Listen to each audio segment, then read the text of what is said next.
அனைவருக்கும் வணக்கம். Welcome to TNPSC TNUSRB preparation.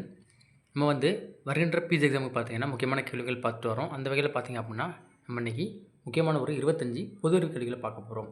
So உங்களுக்கு பார்த்தீங்கன்னா டெஸ்ட்டு ஆல்ரெடி 3 கொடுத்துருப்பேன். 25 சொல்லி 75 கொஸ்டின் கொடுத்துருப்பேன். இது அதனுடைய தொடர்ச்சி நம்ம பார்க்கலாம். இந்த இதில் பார்த்தீங்க அப்படின்னா ஃபஸ்ட்டு 25 பார்த்துருப்போம் டெஸ்ட் 2ல். ஸோ அடுத்து 25 நம்ம பார்க்கணும். 25 தான் இருக்குது. 25 வரைக்கும் பார்த்துருப்போம். ஓகேவா? 26லேருந்து 50 வரைக்கும் பார்க்கணும். 26ஆம் கேள்வி பார்க்கலாமா? அந்த இடத்துக்கு பாருங்கள். ஓகேவா? 26 வளரிளம் பருவம் என்பது கீழ்கண்ட எதனை குறிக்கிறது அப்படின்னு கேட்பாங்க. ஸோ ஆப்ஷன் பியில் இருக்கக்கூடிய அடோலேசன்ஸ் அப்படிங்கிறது தான் பார்த்தீங்கன்னா வளரிளம் பருவம் அப்படிங்கிறத குறிக்கிறது. Option B adolescence. அடுத்து 27வது கேள்வி. பொதுவாக ஆண்கள் எந்த வயதில் பருவமடைகின்றனர்? எந்த வயதில்? 14 முதல் 15 வயதுக்குள்ள அந்த வயதில் தான் பார்த்தீங்கன்னா ஆண்கள் பார்த்தீங்கன்னா பருவமடைகிறார்கள். அப்போ ஆப்ஷன் பி 14 முதல் 15. 28வது கேள்வி. பொதுவாக பெண்கள் எந்த வயதில் பருவமடைகின்றன? ஆப்ஷன் ஏ இருக்கக்கூடியது 11 முதல் 12 வயது இருக்க குழந்தைகள் பெண்கள் பார்த்தீங்க அப்படின்னா பருவமடைகிறாங்க. ஆப்ஷன் ஏ 11 முதல் 12. அடுத்து 29வது கேள்வி. ஆடம்ஸ் ஆப்பிள் என்று எதனை கூறுவர்? ஸோ ஆப்ஷன் சியில் இருக்கக்கூடிய குரல் வலை. ஸோ குரல் வலை முடியை தான் பார்த்தீங்கன்னா ஆடம்ஸ் ஆப்பிள் அப்படின்னு சொல்லி அழைப்பாங்க. ஏன் அப்படின்னா அந்த குரல் வலை முடியை நீங்கள் பார்த்தீங்க அப்படின்னா ஆப்பிள் ஷேப்பில் இருக்கும். அதனால் பார்த்தீங்கன்னா ஆடம்ஸ் ஆப்பிள்னு சொல்லுவாங்க. ஸோ ஆப்ஷன் சி குரல் வலை முடி. 30வது கேள்வி. சுரப்பிகள் எத்தனை வகைப்படும்? ஸோ 2 வகைப்படும். என்னெல்லாம்? நாளமுள்ள சுரப்பி மற்றும் நாளமில்லா சுரப்பிகள். நாளமில்லா சுரப்பிகள் சுரப்பது பார்த்திங்கன்னா ஹார்மோன்கள் அப்படின்னு சொல்லுவாங்க. வேதிப்பொருள். அந்த நாளமில்லா சுரப்பிகள் சுரக்கக்கூடிய அந்த வேதிப்பொருளுக்கு பேர் ஹார்மோன் சொல்லுவாங்க. ஹார்மோன் நிறைய இருக்குது. அது மாதிரில நாளமில்லா சுரப்பிகள் நிறைய இருக்குது. ஓகேவா? பிட்யூட்ரி, அடுத்து என்னது அட்ரினல், தைராய்டு, தைமஸ், இந்த மாதிரி நிறைய சுரப்பிகள் இருக்குது. அதை நம்ம முன்னாடி பார்க்கலாம். அடுத்த கேள்வி. தலைமை சுரப்பி என அழைக்கப்படுவது எது? இது பிட்யூட்ரி சுரப்பி தான் பார்த்தீங்கன்னா தலைமை சுரப்பி என அழைக்கப்படுகிறது. ஏன்னா உடம்புல இருக்கக்கூடிய அந்த அனைத்து சுரப்பிகளும் செயல்படுவதற்கு, அதாவது உடல் சுரப்பிகள் மட்டும் இல்லை, அந்த உடல் உறுப்புகள், நம்மளுடைய வளர்ச்சி, இதெல்லாம் செயல்படுறதுக்கு முக்கியமான ஒரு சுரப்பி என்னென்னு பார்த்தீங்கன்னா இந்த பிட்யூட்ரி சுரப்பி தான். அதனால தான் பார்த்தீங்கன்னா நம்ம இதை தலைமை சுரப்பி என அழைக்கிறோம். ஆப்ஷன் சி பிட்யூட்ரி சுரப்பி தான் பார்த்தீங்கன்னா தலைமை சுரப்பி என அழைக்கப்படுகிறது. அடுத்த கேள்வி. அனைத்து நாளமில்லா சுரப்பிகளையும் தன் கட்டுப்பாட்டில் வைத்துள்ளது எது? ஸோ நான் முன்னாடி சொல்லிட்டேன், அந்த சுரப்பிகள் கட்டுப்பாட்டு மட்டும் இல்லை, தன்னுடைய உடம்பு, அதாவது மனிதனுடைய உடம்பையும் சரி, தன்னுடைய கட்டுப்பாடு மற்றும் வளர்ச்சி, அந்த இதெல்லாம் சேர்ந்து வைக்கக்கூடியது எதுன்னு பார்த்தீங்க அப்படின்னா இந்த பிட்யூட்ரி சுரப்பி தான். ஸோ அதனால தான் பார்த்தீங்கன்னா இதை நம்ம என்னது தலைமை சுரப்பின்னு முன்னாடி கேள்வியில் பார்த்தோம். ஸோ ஆப்ஷன் சி பிட்யூட்ரி சுரப்பி. இது எங்கேப்பா காணப்படும்? மூளையின் அடிப்பகுதியில் நம்ம படிச்சிருப்போம். அடுத்த கேள்வி. வளர்ச்சி, சுவாசம் மற்றும் வளர்ச்சிதை மாற்றத்தினை கட்டுப்படுத்துவது எது? அதுவுமே பார்த்திங்க அப்படின்னா தைராய்டு சுரப்பி தான் பார்த்திங்கன்னா இதெல்லாம் கட்டுப்படுத்தக்கூடியது. என்னெல்லாம் நல்லா வச்சுக்கோங்க. வளர்ச்சி, சுவாசம் மற்றும் வளர்ச்சிதை மாற்றம் இதெல்லாம் கட்டுப்படுத்தக்கூடியது தான் பார்த்திங்கன்னா தைராய்டு சுரப்பி. நம்ம எங்கே இருக்கும் தைராய்டு சுரப்பி? கழுத்து இருக்கும், அப்படி தானே? ஸோ ஆப்ஷன் பி தைராய்டு சுரப்பி. ஸோ இந்த சுரக்கக்கூடிய அந்த வேதிப்பொருள் பேர் என்னது? தைராக்சின்னு சொல்லுவாங்க. அந்த இதுக்கு பேர், ஹார்மோனுக்கு பேர் தைராக்சின். அடுத்த கேள்வி. நமது உடல் வளர்ச்சி எந்த ஹார்மோனால் நடைபெறுகிறது? நான் அப்படியே சொன்னேன் இல்லையா? ஸோ நம்ம உடல் வளர்ச்சி பார்த்திங்கன்னா பிட்யூட்ரின்னு சொல்லுவாங்க. அந்த நலமில்லா சுரப்பி சுரக்கக்கூடிய அந்த ஹார்மோனான பிட்யூட்ரி ஹார்மோன் அப்படிங்கிறத பார்த்திங்கன்னா நம்மளுடைய வளர்ச்சிக்கும் நம்மளுடைய அந்த இதுக்கும் தேவைப்படுது. ஓகேவா? ஸோ அது அதிகமாக சுரந்து பார்த்திங்கன்னா அசுரத்தன்மை, அதாவது சின்ன வயசுலேயே அவங்களுடைய உருவம் பார்த்திங்கன்னா பெருசாக தெரியும். ஸோ அது குறைவாக சுரந்தால் பார்த்திங்கன்னா குள்ளத்தன்மை, அதாவது வயசு அதிகமாக இருக்கும், ஆள் பார்த்திங்கன்னா கொட்டையாக இருப்பாங்க. ஓகேவா? ஸோ நம்ம உடல் வளர்ச்சிக்கு எந்த ஹார்மோன் தான் பயன்படுகிறது? Pituitary hormone. Option A pituitary hormone. அவசர காலங்களில் சுரக்கும் சுரப்பி எது? அட்ரினல். ஸோ இது பார்த்திங்கன்னா நம்மளுடைய அந்த சிறுநீரகங்கள் இருக்கு இல்லையா, கிட்னி, அதுக்கு மேல்புறத்தில் காணப்படும். ஸோ இது அட்ரினல் சுரப்பி. இது சுரக்கக்கூடியது பார்த்திங்கன்னா அட்ரலின் அப்படிங்கிற ஒரு ஹார்மோனை சுரக்கும். ஓகேவா? ஸோ இது பார்த்திங்க அப்படின்னா எனது அவசர காலங்களில் ஒன்றும் இல்லை. நீங்கள் பைக்கில் போயிட்டுருக்கீங்க, நிறைய பேர் இந்த உதாரணம் சொல்லியிருப்பீங்க, கேட்டிருப்பாங்க. ஸோ பைக்கில் போயிட்டுருக்கீங்க, திடீர்னு ஒரு நாயோ அல்லது இன்னொரு வண்டியோ அல்லது ஏதோ ஒன்று பஸ்ஸு, கார், இந்த மாதிரி ஏதோ டக்குன்னு உள்ளே வருது. நம்மளுடைய மைண்ட், அதாவது அந்த இடத்துல இந்த பிரேக் அடிக்குன்னு சொல்லிட்டு நம்ம அடிப்போம். அந்த இடத்துல பார்த்தீங்கன்னா நம்ம அடிவேறு பார்த்தீங்கன்னா கொஞ்சம் கலங்கும். அதாவது ஒரு மாதிரி ஃபீல் ஆகும். அதான் பார்த்தீங்கன்னா நம்ம வந்து என்னது அட்ரினல் சுரப்பு அப்படின்னு சொல்லுவாங்க. அதனால் அவசர காலங்களில் சுரக்கக்கூடியது தான் என்னது இந்த அட்ரினல் சுரப்பி தான் அவசர காலம் சுரக்கக்கூடியது. So option C adrenal. So அந்த இடத்துல மட்டும் இல்லை, அந்த ராட்டினங்கள் ஆடும்போது அல்லது ஒரு சில பள்ளமான இடத்துல இறங்கும்போது காரில் பைக்கில் போகும்போது இறங்கும் பார்த்தீங்கன்னா அடிவேறு ஒரு மாதிரி ஃபீல் ஆகும். அதான் பார்த்தீங்கன்னா அந்த சுரப்பி தன்மையோட அந்த சுரப்பு வந்து சுரக்கும். அதான் பார்த்தீங்கன்னா அந்த வயிறு ஒரு மாதிரி ஃபீல் ஆகுறது. ஓகேவா? அடுத்து 36வது கேள்வி. ஜுப்ராரினல் சுரப்பி என்று அழைக்கப்படுவது எது?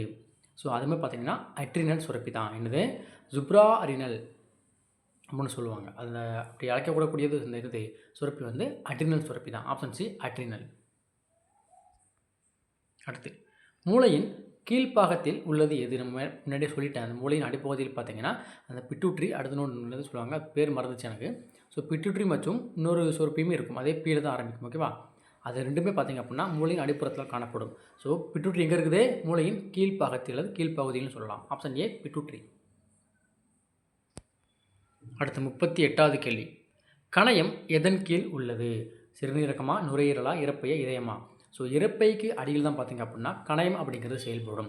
ஸோ கணையத்தினுடைய ஸ்பெஷாலிட்டி என்னென்னு பார்த்தீங்கன்னா, ஒரு சமயத்தில் நாளமில்லா சுரப்பியாகவும் செயல்படும், இன்னொரு சமயத்தில் நாளமுள்ள சுரப்பியாகவும் செயல்படும். இதுதான் பார்த்திங்கன்னா கணையத்தினுடைய அந்த ஒரு சிறப்பான ஒரு இது. ஓகேவா? ஸோ இந்த கணையத்தில் பார்த்திங்கன்னா என்னது இன்சுலின், அடுத்து பார்த்திங்கன்னா என்னது இன்னொன்று சொல்லுவாங்களே ஆல்பா செல்கள், பீட்டா செல்கள் இருக்கும். ஆல்பா செல்கள் பார்த்திங்க அப்படின்னா ஏதோ ஒன்று சுரக்கும். ஓகேவா? அந்த சுக்ரோஸ்ன்னு சொல்லுவாங்க, அதான் நினைக்கிறேன்.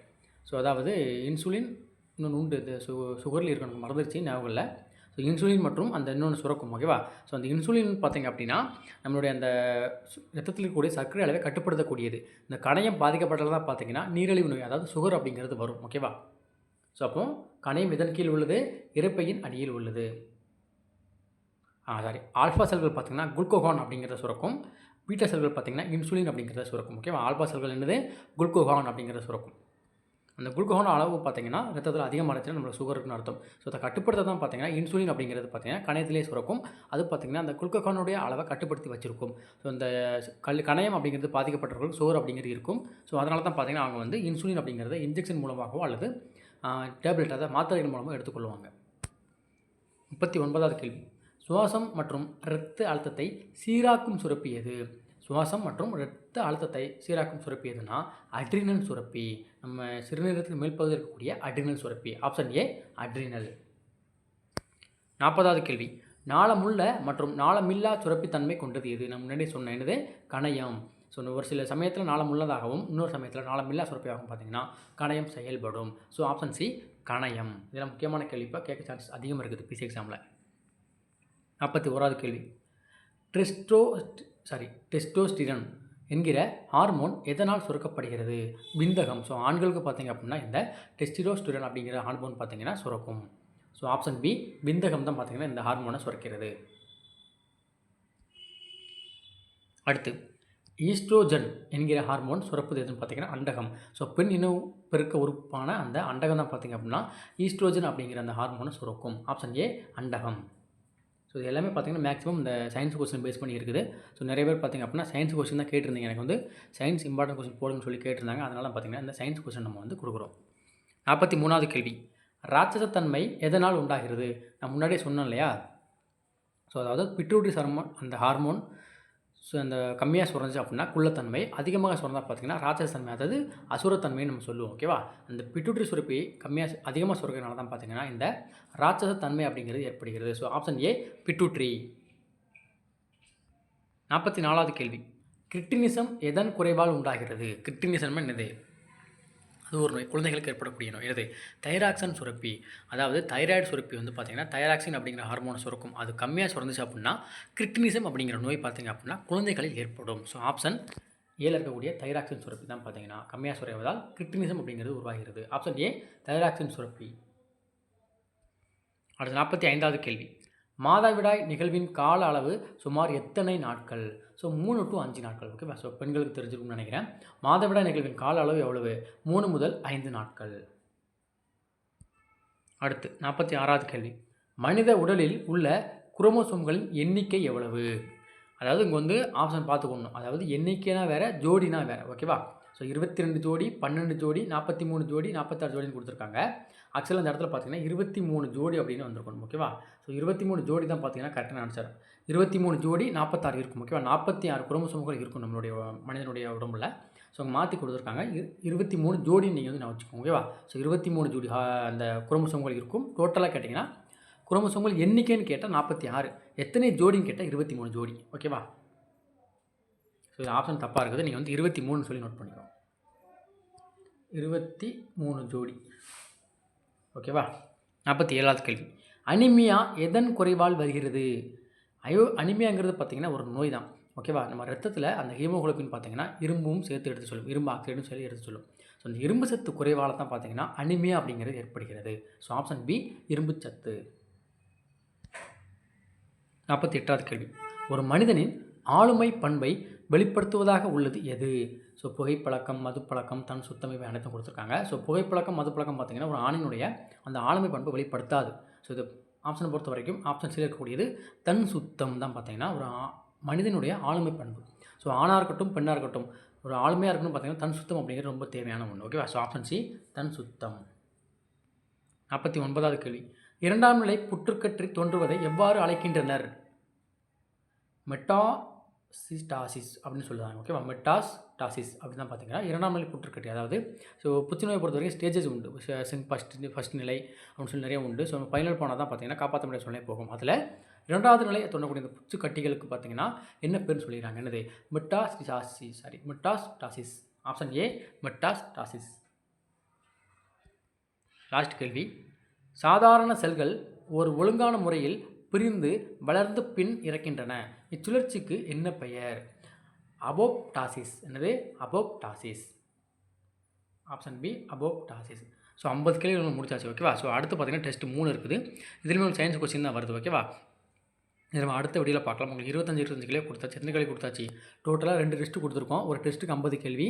நம்ம 25 பிரித்து கொடுத்துருப்போம். டோட்டலாக பார்த்தீங்கன்னா நம்ம 100 கேள்விகள் கொடுத்தாச்சு. ஸோ 100 கேள்விகளுக்கான பிடிஎஃப் எங்கே இருக்குன்னு பார்த்தீங்கன்னா நம்மளோட டெலிகிராம் சேனலில் இருக்குது. டெலிகிராம் சேனல் லிங்க் பார்த்தீங்கன்னா இந்த வீடியோக்கு கீழே டிஸ்கிரிப்ஷனில் இருக்குது. யூஸ் பண்ணி ஜாயின் பண்ணிக்கோங்க. டெலிகிராமில் பிடிஎஃப் இருக்குது. ஆல்ரெடி டெஸ்ட் 1 அப்லோட் பண்ணிட்டேன். இந்த வீடியோ முடிஞ்ச அப்புறம் டெஸ்ட் 2 அப்லோட் பண்ணிடுவேன். பிடிஎஃப் நீங்கள் வந்து ஈஸியாக டவுன்லோட் பண்ணி படிச்சுக்கோங்க.